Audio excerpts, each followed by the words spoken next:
guys, welcome back to the OMG Closer series. It's been a while. Over the years, I've trained many people on the different aspects of B2B teleselling.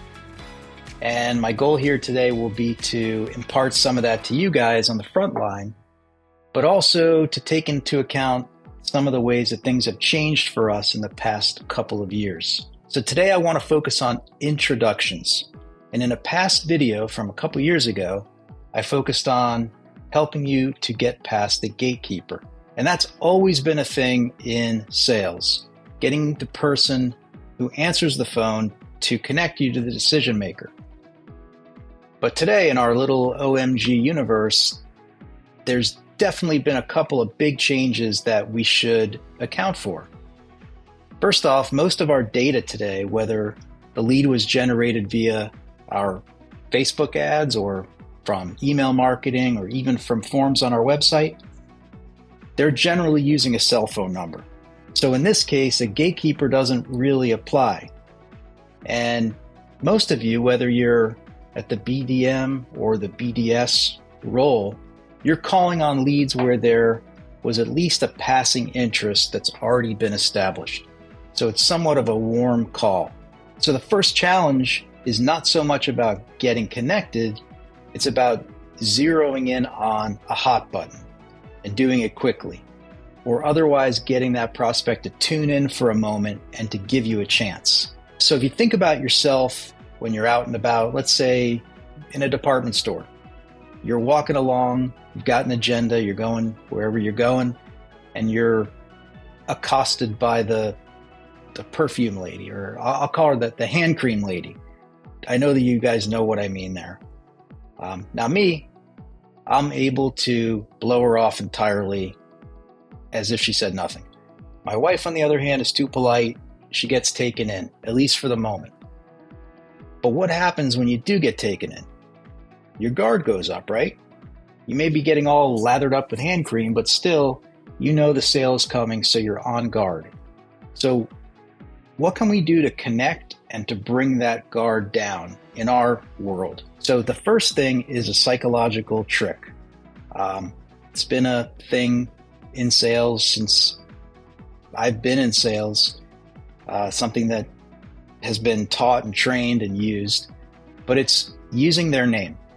So by using their first name multiple times, studies have shown that it's a natural reaction for that to put them at some ease.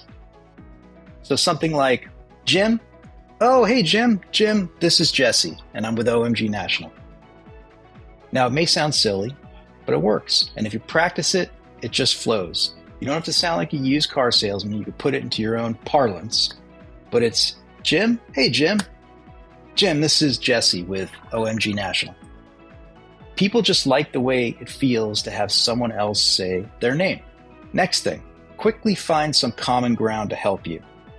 Now, this could be a fact about them, about their business, about something that you read on the lead form. So, Jim? Oh, hey, Jim. Jim, this is Jesse with OMG National. We're working with Tony's Discount Pharmacy there in Lakeland. We've helped them increase their sales using our local marketing programs. And I noticed that you all were interested in generating new business. I know that's still a priority for you. So you use their name to help drop the guard.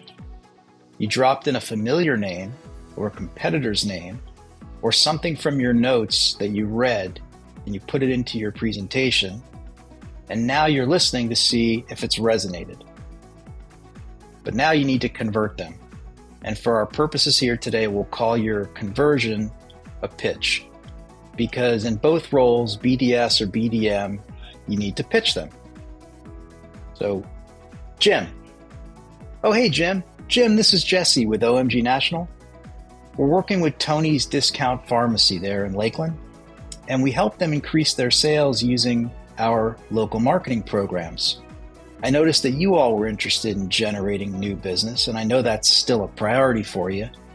Jim, would you have just a moment or two to hear how it works? So here you're using familiarity, both using Jim's name and the name of a familiar company or a competitor or something from their local area. Both of these will help you to bring their guard down a bit. Then you're reminding them, not asking them, but reminding them that they're interested in growing the business. And when we do that, we aren't giving them a slough off opportunity where they can say no. We're saying, I know that's still a priority for you, Jim. And then you're going right on to your close, which is, do you have a moment or two to hear more? You aren't asking them for 30 minutes or even if they have 10 minutes, because you're trying to decrease the odds of that slough off. Remember, you're calling them directly. It's the middle of the day. And yes, of course, you got to be respectful of their time. But if you ask a busy small business person if they have 10 minutes, they're likely going to say no. Meanwhile, if you just keep going and they do have a hard stop for some reason, they're going to tell you that they have to go. But had you asked permission, you'd likely have gotten sloughed off straight away. And so you end up here net ahead with less for you to do or for the closer to do on the follow-up call. So to summarize, figure out how to create familiarity, use their name, add another element into your pitch that's going to ring a bell in their head, a competitor's name, somebody they know, a company in town, whatever it is, find your own way to create familiarity. Then assume the need, okay? The need's there. If you're gotten them to pick up the phone and they're listening to you for a few seconds, there's some level of need. So don't ask if there's a need. And then take their time. Don't ask to borrow it or beg for it. If you're there to help them win, they're going to thank you. And most times people need a push to enable you to show them. That's it for today on the Closer series. Thanks for listening, and I'll see you again soon. Bye-bye.